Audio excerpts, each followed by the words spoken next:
bisa mendapatkan kebahagiaan dalam aktivitas apapun sekalipun sederhana. Tapi ketika kebahagiaan itu tidak diiringi dengan ridha Allah, rasanya itu akan selalu sementara. Kita butuh momen-momen baru untuk mendatangkan kebahagiaan itu. Tapi titik poin ketika Allah ridha dengan apa yang kita kerjakan, apa yang kita lakukan, maka Allah akan tanamkan satu cawan yang luas kandungannya, yang bisa menerima setiap keadaan dengan hal yang paling menyenangkan.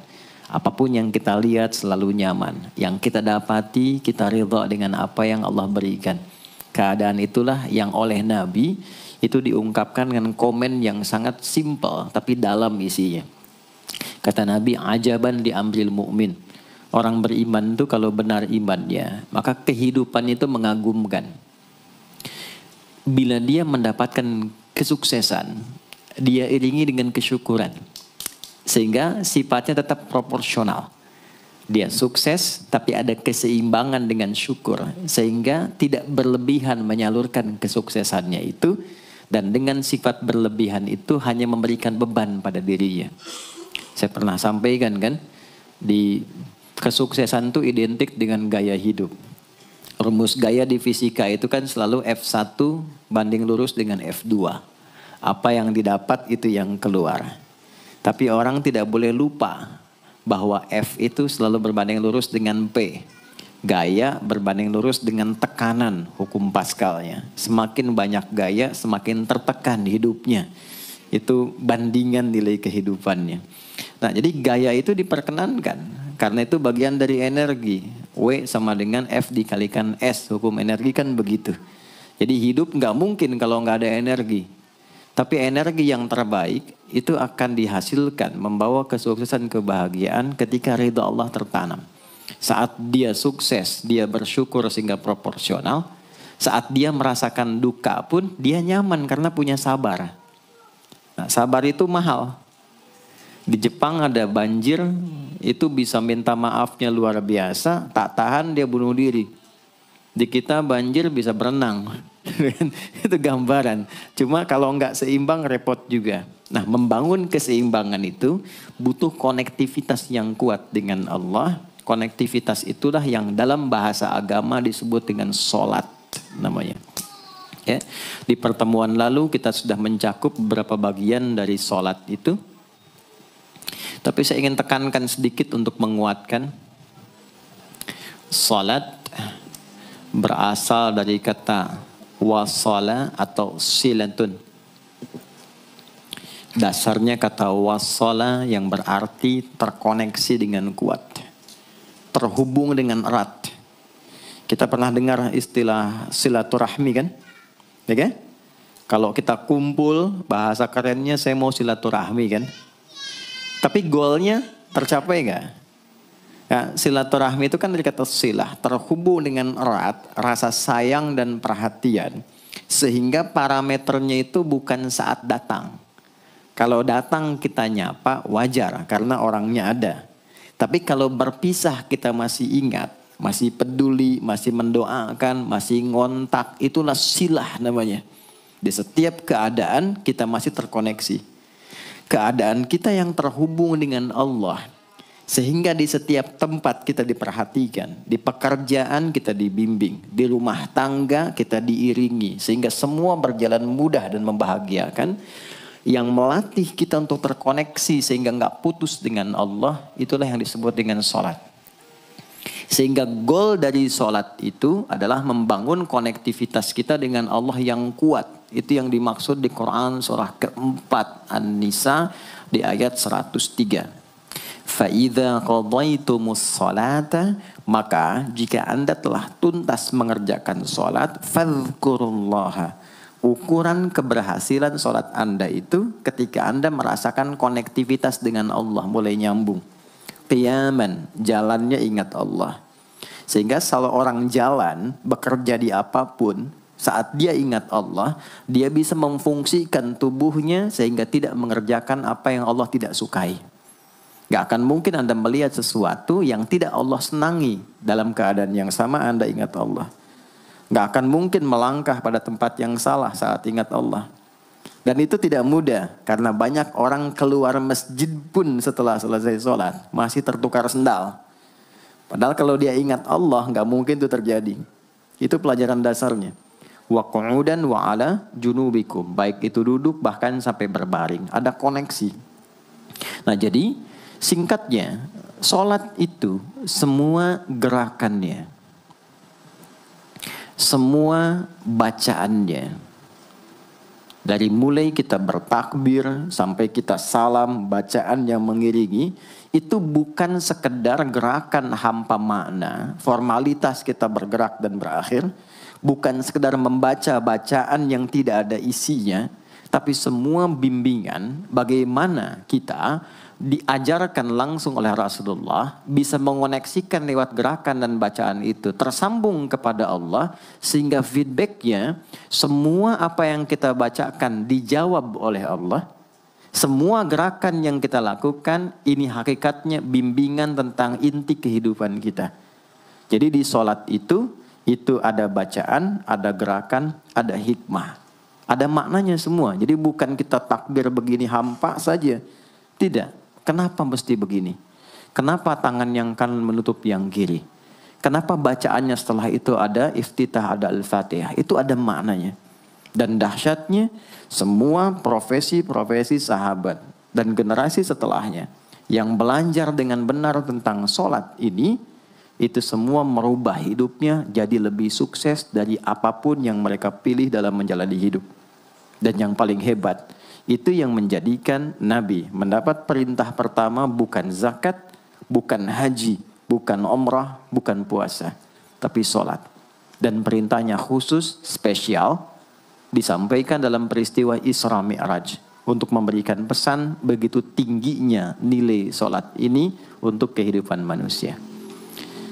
Mohon izin maaf bagi teman-teman yang baru bergabung, supaya tidak banyak mengulang, teman-teman bisa cek kembali di pelajaran sebelumnya. Kita kemarin telah selesai di pembahasan iftitah dengan tangan kanan meletakkan di punggung yang kiri, lalu kemudian diletakkan di atas dada seperti ini.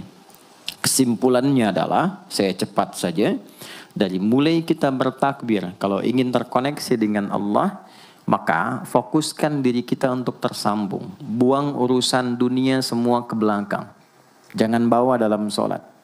Kalau ingin kita tersambung dengan Allah, tepikan yang lain, hadapkan diri kita, pasrahkan. Hanya Allah yang tinggi, yang agung, yang istimewa. Kalimat agung, tinggi, istimewa itu disebut dengan akbar. Maka kita ucapkan Allahu Akbar. Kita buang semua urusan dunia ke belakang, pasrahkan diri kita, hadirkan sekarang hanya Allah yang agung saja. Itu poinnya. Kenapa problemnya tidak sedikit orang sholat itu sulit menemukan kekhusyuan? Karena dia bertakbir masih membawa dunia. Dia tidak sholat dengan memahami gerakan takbirnya. Dia jadikan sebagai formalitas. Apakah benar? Secara fikih benar. Gugur kewajiban, dapat pahala sesuai keikhlasan, tapi value dari sholat yang mahal itu nggak dapat. Itu poinnya.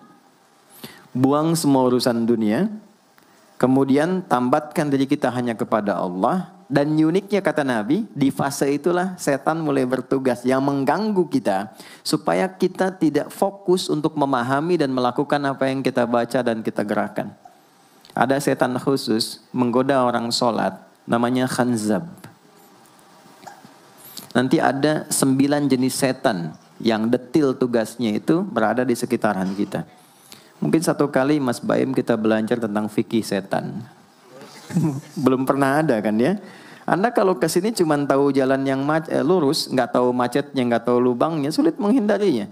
Kebanyakan orang belajar tentang malaikat tapi nggak belajar setannya. Sehingga nggak tahu setan apa yang sedang memprovokasi dirinya. Di Quran, malaikat disebutkan 88 kali, setan disebutkan 88 kali. Kalau kita cuma dengar motivasinya, nggak tahu provokasinya, kita nggak tahu bagaimana cara menghindari yang ini. Itu poinnya. Khanzab itu, dia menggoda orang sholat, dimulai dari takbir. Jadi kalau belum takbir, Anda bisa merasa fokus apa saja. Nggak percaya silakan. Sebelum takbir tuh bisa siap fokus. Tapi begitu Anda mulai bertakbir, di hadis riwayat Abu Daud, Allahu Akbar, fayaqulu syaitanu. Maka di sini setan mulai tugasnya untuk mengganggu orang supaya nggak dapat nilai-nilai tadi. Maka dia berkata, udhkur kadza. Kamu ingat ini ya, kamu ingat itu ya. Betapa Anda memulai dengan membuang semua urusan dunia. Tapi kalau sudah takbir, itu setan yang install. Masuk sendiri dia. Makanya kalau nggak percaya silakan nanti zuhur tuh ya. Begitu Anda takbir, itu masuk semua. Ingat ini, ingat itu, mobil parkir di mana. Sampai ceramah saya sekarang pun itu akan masuk. Ingat ya, ada setan yang goda. Nah itu setan itu. Itu setan sendiri. Membuat kita itu begitu lupa. Sampai lihat ujung hadisnya. Hatta la yash'ural musalli kam raka'atan yusalli. Sampai nanti akan ditemukan orang sholat. Dia tidak sadar berapa rakaat sedang menunaikan sholatnya. Nah itu kalau Nabi sampaikan pasti terjadi. Poin untuk kita bisa mengatasi itu. Poinnya apa? Quran surah ke-29 dulu. Ayat 45. Quran surah 29 Al-Ankabut ayat 45. Di Islam tuh uniknya begini, istimewanya. Enggak ada satupun ibadah yang hasil kreasi manusia. Semua terukur. Ini dalilnya, alasannya, landasan kita ibadah itu dari Tuhannya ini. Penjelasan contohnya ini dari Nabi. Pakemnya begini, kodifikasi ilmunya seperti ini. Sehingga terjaga sampai kapanpun. Dan tidak ada satupun yang kita kerjakan dalam ibadah kecuali semua punya landasan yang kuat. Dan hebatnya diterangkan. Ini caranya, ini bacaannya, ini maksudnya seperti ini hikmahnya. Kenapa Anda begini? Kenapa begitu? Hasilnya apa? Ketika seseorang sedang memulai sholatnya dari awal dia pengen fokus. Tapi ketika dia mulai bertakbir muncul godaan. Maka sebelum sholat ditunaikan Allah sudah ingatkan. Utlu ma uhiya ilaika minal kitab. Utlu itu dari kata tilawah. Artinya baca, pahami, amalkan apa yang telah dipahami itu. Jadi sejatinya sebelum sholat. Kata Allah kalau ingin menikmati sholatnya. Ingin tahu value dari sholat dan dihasilkan seperti orang dulu meraihnya, maka jangan kita terfokus untuk formalitas saja. Yang penting benar bacaan, takbir sampai salam terjaga. Betul, sekali lagi itu menggugurkan kewajiban, formulasinya selesai, secara fikih tuntas. Tapi hikmah sholat yang tadi itu kita nggak dapat. Maka yang terjadi apa? Baca dulu. Tilawah, utlu, baca, pelajari dulu sebelum sholat. Kemudian pahami kenapa takbirnya begini. Kita kemarin sudah belajar. Kenapa tangan kanan menutup yang kiri? Apa maksudnya sampai kita diperintahkan sholat? Bagaimana kemudian saat kita baca Al-Fatihah? Kenapa yang dibaca itu? Apa yang jadi bimbingan dari Al-Fatihah untuk kehidupan kita? Kalau sholatnya seperti itu akan merubah hidup kita. Itu langsung Allah sampaikan demikian. Lalu kerjakan wa aqimis shalah, tunaikan salat seperti aku tadi isyaratkan kata Allah, innas sholata tanha 'anil fahsya wal munkar. Maka jika engkau menunaikannya seperti itu, salat akan merubah hidupmu. Itu kata Allah tuh.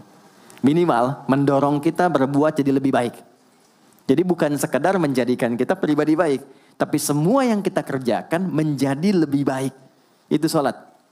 Itu yang bisa merubah seorang Jundub bin Junadah yang dikenal dengan Abu Dzar Al-Ghifari. Ini teman-teman kenapa Ghifar itu viral.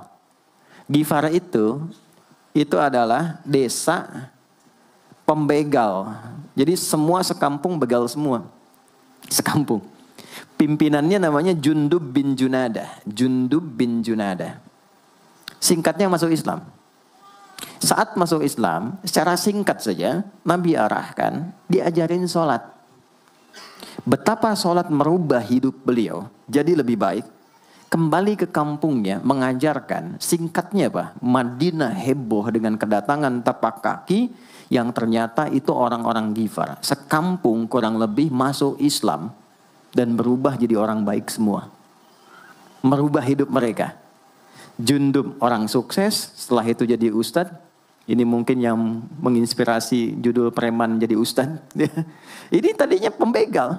Pembegal semua. Sekampung sukses, jadi orang baik, aktivitasnya berubah lebih berkualitas. Untuk memberikan inspirasi ke generasi masa depan. Bahwa kami dulu pernah begini, dengan sholat kami berubah, kesuksesan kami raih, maka diviralkanlah nama daerahnya. Tambahkan al di depannya, ujungnya tutup dengan i. Maka dilekatkan nama bekennya, kunyah, namanya Abu Dzar. Abu Dzar Al-Ghifari. Al-Ghifari itu untuk memberikan kesan begini, saya ini dari Ghifar. Itu kampung jelek, desa tempat pembegal, tapi Islam merubah saya menjadi lebih baik. Sholat mengarahkan saya punya kualitas hidup yang lebih baik. Itu poinnya.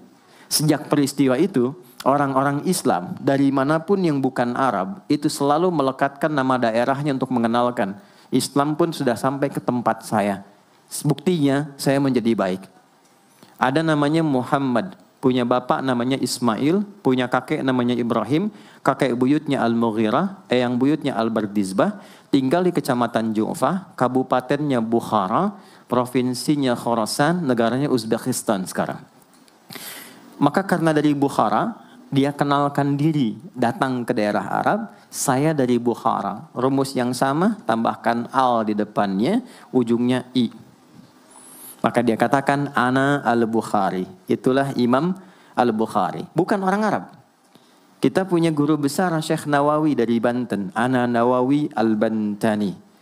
Ana Ahmad Yasin al-Padangi. Tapi kesan kota itu untuk menunjukkan Islam telah sampai ke tempat saya dan merubah saya menjadi lebih baik. Kang Baim datang ke Mekah, umrah. Katakan, saya Baim Bong al-Tanah Kusiri. Maka kesan yang dibangun itu telah sampai ke tempat saya, merubah saya lebih baik. Saya Arman al-Pondok Indahi misalnya kan, tidak masalah. Itu sah. Dan orang mengenal, oh rupanya Islam telah ke setiap wilayah.